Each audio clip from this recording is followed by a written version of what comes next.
Hello বন্ধুরা, তো চলো আজকে আর একটা বাচ্চাদের খাওয়ানোর জন্য আর একটা রেসিপি নিয়ে এলুম। তো কড়ায় একটুখানি ঘি দিয়ে দিয়েছি। ঘি বাচ্চাদের অল্প একটুখানি করে ঘি, বাটার এগুলো দেওয়া যেতেই পারে, অসুবিধে কিছুই নেই। তো এই জন্য একটুখানি ঘি ছিল, ঘি দিয়েছি আর একটুখানি গাজর গ্রেট করে নিয়েছি।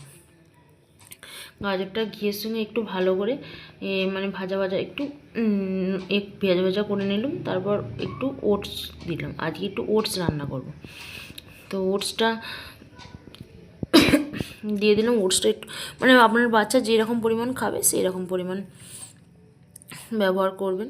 তো ওটসটা দিয়ে দিলাম। ওটসটা দিয়ে ওটাও ভালো করে নেড়ে চেড়ে নিয়ে আমি একটু দুধ দিচ্ছি। আজকে দুধটা খানিকটা ছিল, গরুর দুধই দিচ্ছি। তো গরুর দুধটা যতটা লাগে একটু সেদ্ধ হওয়ার জন্যে আর একটু সামান্য জলও দিয়েছিলাম।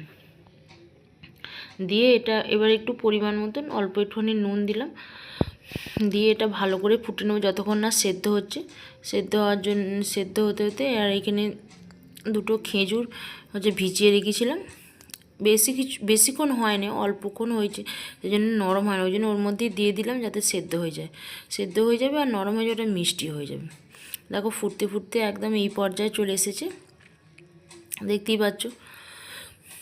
এবার এটাকে আরও টেস্টি বানানোর জন্যে একটু বাদাম গুঁড়ো দিয়ে দিলাম।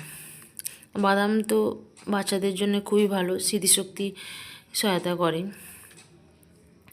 ব্রেনের ক্ষেত্রে। তো সেই জন্যে একটু বাদাম গুঁড়োও দিয়ে দিন। বাচ্চাদের শুধু খাবার দিলেও হবে না, বাচ্চাদের তার সঙ্গে খাবারটা যাতে একটু টেস্টি হয় সেই দিকটাও লক্ষ্য রাখতে হবে, তবেই বাচ্চারা খাবে। নাহলে সেই জোর করে খাওয়ানো আর কি, তারপর পরে আবার অসুবিধে।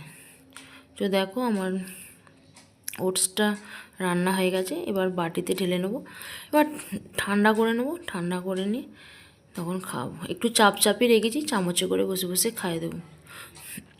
তো তোমাদের এটা কেমন লাগলো অবশ্যই জানাবে। আর এরকম করে তোমাদের বাচ্চাদেরও খাওয়াতে পারো, পেটও ভরে থাকবে অনেকক্ষণ, তো অসুবিধে নেই।